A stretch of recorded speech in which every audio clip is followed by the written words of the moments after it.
I just decided to quit coffee. There was no big reason, no philosophy, no guru talking, just me deciding that I have an addiction and the addiction needs to be done with. And that's it. I noticed something important which I noticed in previous addictions before, like smoking, for example. I can't function properly without it. Here's some context. I've been coffee free for 5 days now, and I felt some withdrawal symptoms, and they're very annoying. And honestly, I'm questioning whether I should continue or not. So this video is an exploration of possibilities. What's gonna be good, what's gonna be bad, and what to expect really. From quitting a habit that I have been practicing for the majority of my adult life, there has never been a day where I didn't wake up and drink coffee. So in this video, I'm going to be exploring the pros and cons of quitting coffee. Would I actually carry on going cold turkey? Would I give it a break? I don't know, honestly. But what I know is that the moment something becomes important for your baseline to operate, then it owns part of you.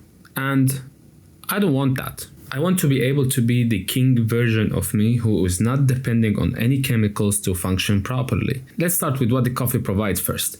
The morning ritual, which is the most significant for coffee drinkers globally.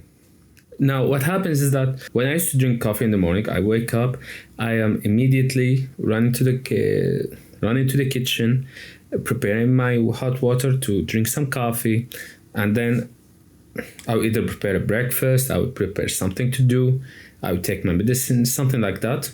And then the coffee is present until the moment it charges my mind, sort of, and then I'm ready to action. I'm ready to go to work, I'm ready to work out, I'm ready to go for a run, everything, right? And during work, I can endure work, the bullshit in the work, the stress that comes with work, everything from start to finish during these 9 hours that I work in daily. Yes, 9 hours. I will just get a few espresso shots and I will be ready to dominate the whole day. But what I noticed lately is that I had this sense of I am very alert. I'm very aggressive. My action is explosive and I am always tense. I'm always expecting something. My eyes are doing like that, literally. It's really hard for me to relax.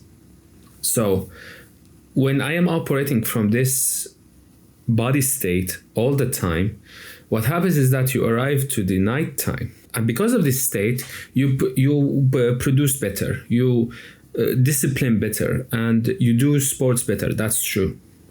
But when the night comes, after you consumed your battery during the day with the assistance of the coffee, what happens is that you don't have much willpower left. You don't have much resilience left. All that was crashing. It's not a coincidence that you crash out at night. You want snacks, food, binge eat, porn, stuff like that, and you couldn't sleep properly. And so the next day you need coffee to wake up properly, and so on. This is not coincidence. It's a full circle. When the caffeine drops, also your baseline drops. And what happens is that you want to raise the baseline again with the dopamine, right? And that explains why you are extremely disciplined at day, but you crash at night. It happened with me more times than I can count. But because I'm starting my morning with a coffee, discipline is also starting with a coffee. And so this relationship between coffee and discipline means that my discipline ignites with a chemical that I need to consume first, otherwise I don't have it. And I found that the hard way in my withdrawal days, which I'll be talking about later in the video. But first, let's address an important point here. Why am I drinking coffee at all, right? Because of two things. First, the morning ritual, which I just explained, the caffeine addiction that keeps you disciplined and suppressing your hunger and very energetic, right?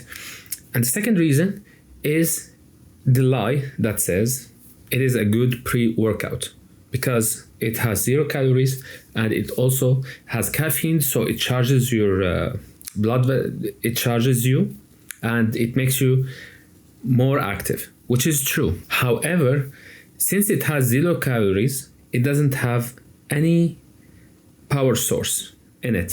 And therefore, when you drink coffee to do your tasks, then you are consuming from your own energy. When you are artificially increasing your power, what happens is that the depletion of your battery, your stamina, let's say that, the depletion is stronger. It extracts more. That explains why you perform better. It decreases your tolerance for pain. It increases your alertness, your awareness, and you will have a general better vascular circulation in your body. It all that happens. But when you need more power for the rest of the day, you will carry on drinking coffee. And when you reach at the end of the night, you barely have any power left to do anything at all.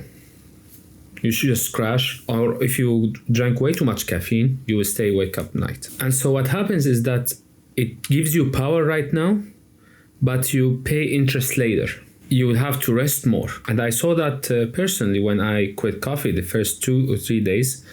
Basically, my sleep cycle just completely crashed. Like when I used to drink coffee, I used to wake up to drink coffee and then get ready to work out and whatever, right?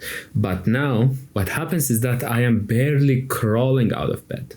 I just get comfortable in the warmth of the pillow and the blanket and everything. Okay, I am awake, but I want to stay in this state. Because I have no coffee to go and make. So what's happening now is I am becoming slower. I am less explosive, and that may be just my body resetting. Does it make sense? Because I've been consuming, like I said, coffee for like most of my adult life, right? So when I cutting that out, it's just, what should I do next? This feeling just comes and goes, what else is there to do? And keep in mind, when I'm talking about like staying in bed, I'm not like playing music or watching some video. I'm just sitting in silence, absolute silence. And so in a sense, that's where the debating voice comes in and says, you shouldn't be quitting coffee right now. Because it seems that comfort and warmth and boredom feel way more attractive than growth. Because I don't have this alertness, this urgency, this like hyperactive state. I'm not into that. So boredom and warmth is enough. So it gives me the efficiency that I am striving for. But at the same time, I want this efficiency to come from inside my body. I want to build my body so it produces this efficiency.